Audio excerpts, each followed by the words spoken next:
جتنا خرچ کرو گے اللہ دے گا، جتنا خرچ کرو گے اللہ دے گا۔ اللہ یہ میرے نام کا چینل ہے، اسے سب اپنے اپنے گروپ میں ڈال دیجیے۔ السلام علیکم ورحمۃ اللہ وبرکاتہ۔ امید ہے کہ آپ تمام حضرات بخیر و عافیت ہوں گے۔ ایک کام کرنا ہے، انشاءاللہ اللہ آپ تمام کو روزی میں بہت زیادہ برکت دے گا۔ صرف ایک کام کرنے سے روزی میں برکت ہی برکت ملتی ہے۔ آپ حضرت کی زبانی آگے سن سکتے ہیں۔ ابن ابی حاتم میں ہے، حضرت ابراہیم علیہ السلام کی عادت تھی کہ مہمانوں کے ساتھ کھائیں۔ ایک دن آپ مہمان کی جستجو میں نکلے لیکن کوئی نہ ملا۔ واپس آئے، گھر میں داخل ہوئے تو دیکھا کہ ایک شخص کھڑا ہوا ہے۔ پوچھا، اے اللہ کے بندے، تجھے میرے گھر میں آنے کی اجازت کس نے دی؟ اس نے کہا، اس مکان کے حقیقی مالک نے۔ پوچھا، تم کون ہو؟ کہا، میں ملک الموت ہوں، مجھے اللہ تعالی نے اپنے ایک بندے کے پاس اس لیے بھیجا ہے کہ میں اسے یہ بشارت سنا دوں کہ خدا نے اسے اپنا خلیل کر لیا ہے۔ یہ سن کر حضرت ابراہیم علیہ السلام نے کہا، پھر تو مجھے ضرور بتائیے کہ وہ بزرگ کون ہیں۔ خدا کی قسم، گو وہ زمین کے کسی دور کے گوشے میں بھی ہوں گے، میں ضرور جا کر ان سے ملاقات کروں گا، پھر اپنی باقی زندگی ان کے قدموں میں ہی گزار دوں گا۔ یہ سن کر حضرت ملک الموت نے کہا، حضرت وہ شخص خود آپ ہیں۔ آپ نے فرمایا، کیا سچ مچ میں ہی ہوں؟ فرشتے نے کہا، ہاں ہاں آپ ہی ہیں۔ آپ نے پھر دریافت فرمایا کہ کیا آپ مجھے یہ بتائیں گے کہ کس بنا پر، کن امور کی وجہ سے اللہ تعالیٰ نے مجھے اپنا خلیل بنایا ہے؟ فرشتے نے فرمایا، اس لیے کہ تم ہر ایک کو دیتے رہتے ہو۔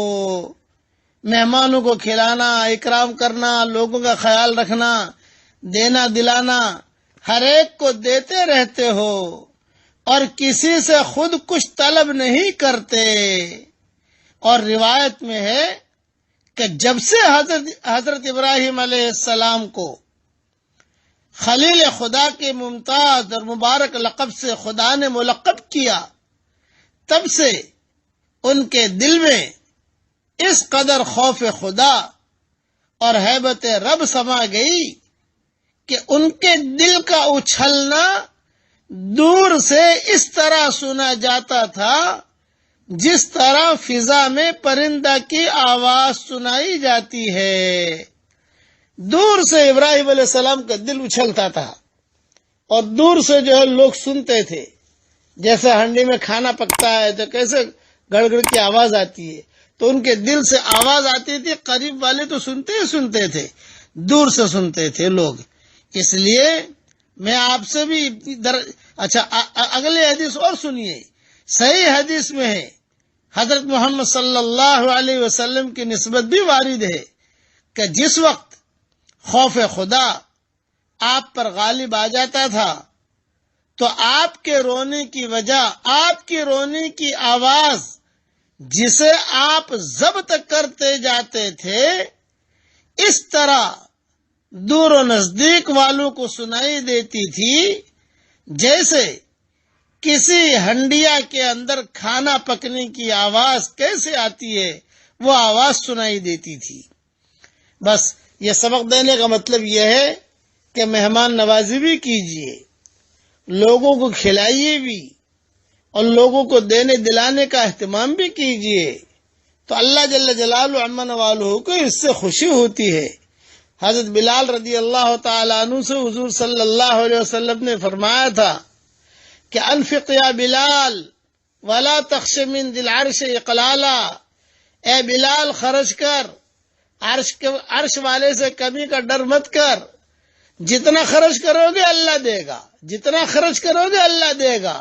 اللہ تعالی ہم سب کو عمل کرنے کی توفیق عطا فرمائے، آمین آمین۔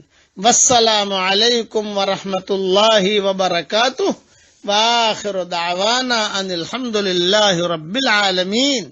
یہ روایت جو میں نے بیان کی ہے تفسیر ابن کثیر جلد 1 صفحہ نمبر 644 پر ہے، اور بکھرے موتی میں بھی کسی جلد کے اندر یہ مضمون میں نے لکھ دیا ہے۔